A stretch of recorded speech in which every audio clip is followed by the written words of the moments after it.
നമസ്കാരം. നമുക്കൊരു സന്ധിയിൽ വേദന വന്നു, അല്ലെങ്കിൽ ഒരു മുട്ടിന് നീര് വെച്ചു, നടുവിന് ഭയങ്കര വേദനയാണ്.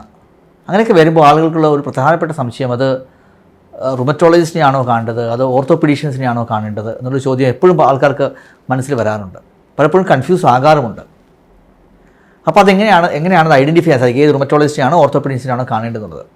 അപ്പോൾ ആദ്യം റുമറ്റോളജി ഓർത്തോപീഡിക്സ് എന്താണെന്ന് നമ്മൾ മനസ്സിലാക്കണം. ഓർത്തോപീഡീഷ്യൻസ് എന്ന് പറയുന്നത് എല്ലുകൾക്കും സന്ധികൾക്കും ഓപ്പറേറ്റ് ചെയ്യുന്ന ഡോക്ടേഴ്സാണ്. അത് സർജറി ചെയ്യാനും അത് ശരിയാക്കാനുമുള്ള ഒരു സ്പെഷ്യലൈസ് ചെയ്ത ആളുകളാണ് ഓർത്തോപീഡിക്സ്. MS ഓർത്തോപീഡിക്സ് എന്ന ഡിഗ്രിയാണ് അവരെടുക്കുന്നത്.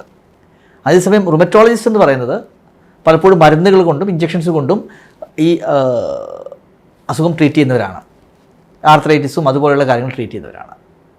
അപ്പോൾ ആരെ കാണണമെന്നുള്ളത് എന്ത് അസുഖമാണെന്നനുസരിച്ചിട്ടാണ് നമ്മൾ നോക്കുന്നത്. ഫോർ എക്സാമ്പിൾ നമുക്കറിയാം, നെഫ്രോളജിയും യൂറോളജിയുമാണ് ഇതിൻ്റെ വേറൊരു കമ്പാരിസൺ. നെഫ്രോളജിസ്റ്റ് എന്ന് വെച്ച് കഴിഞ്ഞാൽ കിഡ്നിക്ക് പ്രശ്നമുണ്ടാകും, മരുന്ന് കൊടുത്ത് ശരിയാക്കുന്നവരാണ്. യൂറോളജിസ്റ്റ് ഓപ്പറേഷൻസ് ചെയ്യുന്നവരാണ്. കിഡ്നിയിലൊരു റീനൽ ട്രാൻസ്പ്ലാന്റേഷനോ അല്ലെങ്കിൽ കിഡ്നിയിലൊരു മുഴയുണ്ടെങ്കിൽ എടുത്ത് മാറ്റുന്നതോ, അപ്പോൾ പ്രോസ്റ്റേറ്റിന് പ്രശ്നം ഉണ്ടാകുമ്പോൾ അവിടെ ഓപ്പറേറ്റ് ചെയ്യുന്നവരാണ് യൂറോളജിസ്റ്റുകൾ. അപ്പോൾ നെഫ്രോളജിസ്റ്റുകൾ പലപ്പോഴും ഈ അസുഖങ്ങളെ മരുന്ന് കൊണ്ട് ട്രീറ്റ് ചെയ്യാൻ പറ്റുന്ന കണ്ടീഷൻസിലുള്ള അതിന് ട്രീറ്റ് ചെയ്യുന്നവരാണ്. അതുപോലെ തന്നെ ജോയിൻസിന് മരുന്നുകൾ കൊണ്ട് ട്രീറ്റ് ചെയ്യുന്നത് റുമറ്റോളജിസ്റ്റും, അതേസമയം ഓപ്പറേറ്റ് ചെയ്യുകയോ അങ്ങനെ സർജിക്കൽ ഇൻ്റർവെൻഷൻസ് വേണ്ടി വരുമ്പോൾ ചെയ്യുന്നത്, പ്ലാസ്റ്റർ ഇടുക അങ്ങനെയുള്ള കാര്യങ്ങളൊക്കെ ചെയ്യുന്നത് ഓർത്തോപീഡീഷ്യൻസുമാണ്.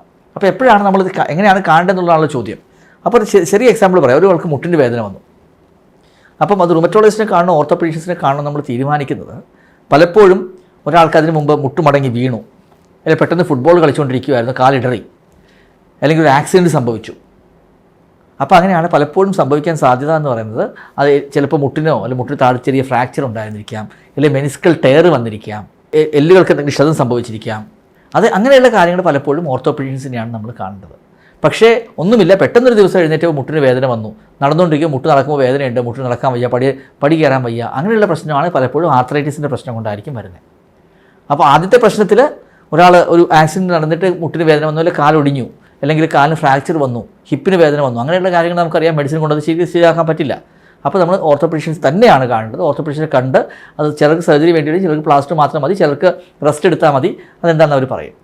അതേസമയം ഒരു ട്രോമയും ഇല്ല, ഒരു തരത്തിലുള്ള ഇഞ്ചുറി വന്നിട്ടില്ല, അല്ലാതെ തന്നെ പെട്ടെന്നൊരു ദിവസം മുട്ടിന് വേദന വന്നു, അല്ലെങ്കിൽ വേറെ എവിടെയെങ്കിലും ജോയിൻസിന് വേദന വന്നു, അവർക്ക് വേറെ പനിയുണ്ട്, വേറെ സിസ്റ്റമിക് സിംറ്റംസ് എന്തെങ്കിലും ഉണ്ട്, അങ്ങനെയൊക്കെ വന്നു കഴിയുമ്പോൾ ഒരു ട്രോമയോ വേറൊരു ഇഞ്ചുറിയോ ഒന്നും ഇല്ലാതെ ഒരു ജോയിൻറ്റിനോ അല്ലെങ്കിൽ സന്ധികൾക്കോ അവിടെ എവിടെയെങ്കിലും നടുവിനോ ഒക്കെ വേദന വരുമ്പോൾ അത് പലപ്പോഴും റുമറ്റോളജിക്കൽ ഇൽനെസ്സിൻ്റെ അല്ലെങ്കിൽ വാദങ്ങളുടെ ഒരു മാനിഫെസ്റ്റേഷനായിട്ട് വരാൻ സാധ്യതയുള്ളതുകൊണ്ട് റുമറ്റോളജിസ്റ്റിനെയാണ് കാണുന്നത്. പലപ്പോഴും റുമറ്റോളജിസ്റ്റിനെ കണ്ടു കഴിയുമ്പോൾ അവർ ടെസ്റ്റ് നടത്തി മെഡിക്കലി ഇത് മാനേജ് ചെയ്യാൻ പറ്റത്തില്ലെങ്കിൽ പലപ്പോഴും ഓർത്തോപീഡിക് കൺസൾട്ടേഷൻ പിന്നെ വിടാറുണ്ട്. ചിലപ്പോൾ സർജിക്കൽ റുമറ്റോളജിസ്റ്റ് കണ്ട് മരുന്നല്ല വേണ്ടത്, സർജറി ആണെങ്കിൽ അത് സജസ്റ്റ് ചെയ്യുകയും ചെയ്യും. അപ്പോൾ ബ്രോഡായിട്ട് നമ്മൾ പറയുമ്പോൾ സർജറിക്കൽ വേണ്ട കണ്ടീഷനാണ് പലപ്പോഴും ഓർത്തോപീഡീഷ്യൻസിനെ നമ്മൾ കാണുന്നത്.